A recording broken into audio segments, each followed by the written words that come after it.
जय हिंद दोस्तों, आज के इस वीडियो में मैं आपको एक ऐसे हिंदू रूलर के बारे में बताने वाला हूँ जिन्होंने अपने गुरु के आज्ञा का पालन करते हुए मौर्यन एम्पायर को एस्टेब्लिश कर दिया। जी हाँ दोस्तों, मैं बात कर रहा हूँ चंद्रगुप्त मौर्य की। कहानी शुरू होती है 322 बीसी से, जब मौर्यन एम्पायर एस्टेब्लिश हो जाता है। लेकिन दोस्तों डायरेक्ट यहाँ से बताना सही नहीं रहेगा, पहले आपको इसका बैकग्राउंड देखना होगा।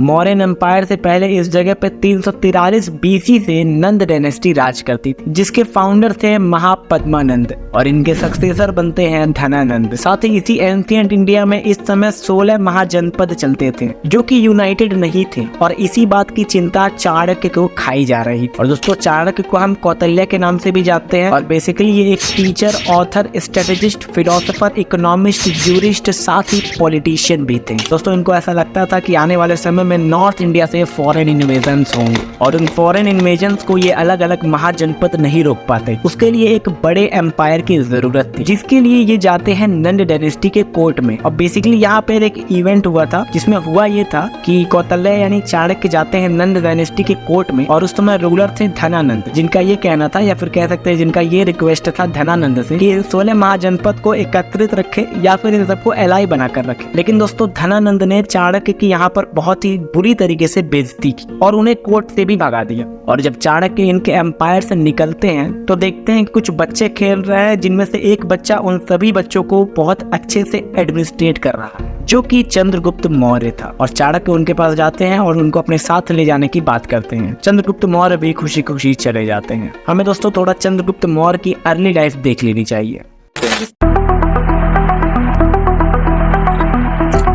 वैसे तो दोस्तों यहाँ पर कोई क्लियरिटी के साथ नहीं बता सकता कि चंद्रगुप्त मौर्य का जन्म कब हुआ, लेकिन एक अनुमान के हिसाब से बताया जाए तो इनका जन्म 340 बीसी के अराउंड में मगध में हुआ था। मगध की टेरिटरी बेसिकली आज के बिहार और उत्तर प्रदेश की कुछ टेरिटरी और ओडिशा की कुछ टेरिटरी को कहा जाता था। साथ ही कई हिस्टोरियंस ये भी डिस्क्राइब करते हैं कि चंद्रगुप्त मौर्य एक शूद्र थे। और दोस्तों आपको तो पता ही होगा कि उसमें वर्ण सिस्टम अपनी पीक पे था। साथ ही दोस्तों नंद डायनेस्टी की बात करें तो नंद डायनेस्टी में भी टैक्सेशन सिस्टम काफी हाई चल रहा था, जिससे उनके सोसाइटी के इंडिविजुअल्स जो थे वो काफी परेशान रहा करते थे। और दोस्तों कहानी में वापस आए तो चंद्रगुप्त मौर्य जब चाणक्य के साथ चले जाते हैं तो चाणक्य उन्हें काफी अच्छे से ट्रेन करते, साथ ही उनके अंदर वॉर स्ट्रेटेजीज भी भरते, यानी उन्हें एक बेहतरीन योद्धा बना देते। समय बीतता जाता है, लेकिन तभी इधर 326 बीसी में बैटल ऑफ हाइडस पास लड़ी जाती है अलेक्जेंडर द ग्रेट और किंग पोरस के बीच में। जिस युद्ध में अलेक्जेंडर जीत जाता है, लेकिन उसकी मिलिट्री ऑलमोस्ट डैमेज हो जाती है, जिस कारण वो अब और आगे नहीं बढ़ने वाला था, वो वापस जाना चाहता था। और चाणक्य इस बैटल को देख के कंफर्म हो चुके थे कि अब आने वाले समय में यहाँ और फॉरेन इन्वेजन्स होंगे, जिस कारण वो इन 16 महाजनपद में छितराई हुई जितने की सेना की टुकड़ी थी उनको और कुछ डायनेस्टीज को एकत्रित करते हैं और डायरेक्ट अटैक कर देते हैं नंद डायनेस्टी। लेकिन दोस्तों वो नंद डायनेस्टी के 80,000 की सेना के सामने बिल्कुल भी नहीं टिक पाते, और ऐसा बताया जाता है कि इस युद्ध में चंद्रगुप्त मौर्य और चाणक्य को भागना पड़ा।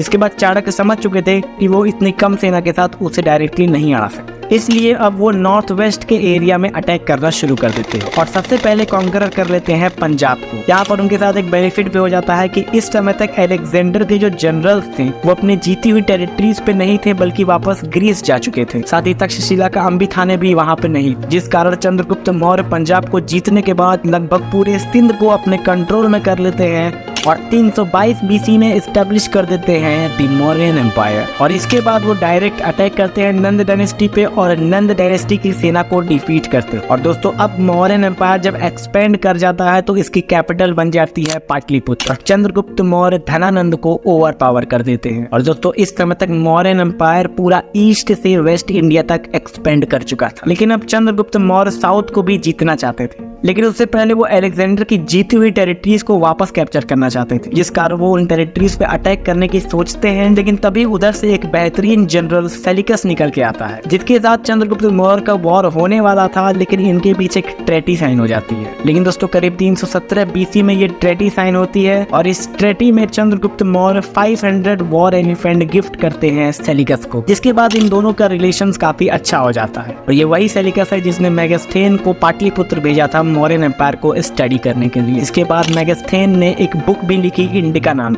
जिस बुक में उसने मौर्यन एम्पायर के मिलिट्री को भी मेंशन किया और बताया कि इनकी 6 लाख की इन्फेंट्री है और 30,000 इनके पास कैवेलरी है, साथ ही इनके पास 9,000 वॉर एलिफेंट। और दोस्तों उस समय ये बहुत ही विशाल सेना मानी जाती थी। अब दोस्तों समय बीतता गया और चाणक्य की समझदारी की वजह से लगभग 310 BC में चंद्रगुप्त मौर्य साउथ को जीतने का कैंपेन शुरू करते हैं और करीब 300 BC तक मौर्यन एम्पायर डेक्कन प्लेटो तक भी पहुंच चुका था। फिर दोस्तों समय बीतता गया और 298 BC में चंद्रगुप्त मौर्य हिंदुइज्म को छोड़कर जैनिज्म में चले जाते हैं और अपना राजपाट सब छोड़ देते हैं। समय बीतता है और श्रवाना बेलगोना में, जो कि बेंगलोर से 150 किलोमीटर की दूरी पर है, वहाँ पर चंद्रगुप्त मौर्य की डेथ हो जाती है। दोस्तों चंद्रगुप्त मौर्य को ग्रेट रोड बिल्डर का टाइटल भी प्राप्त हुआ था। कारण ये था कि इन्होंने पाटलिपुत्र से तक्षशिला तक एक बेहतरीन हाईवे बनाया था। साथ ही इन्होंने नेपाल, कपिलावस्ती, कालसी, कलिंग, आंध्र और कर्नाटक को एक दूसरे से कनेक्ट किया था। तो चंद्रगुप्त मौर्य की वजह से ही मौर्यन एम्पायर ही एक पहला ऐसा एम्पायर बनता है जो कि अभी तक के पूरी इंडियन हिस्ट्री में सबसे बिगेस्ट टेरिटरी कैप्चर एम्पायर बनता है।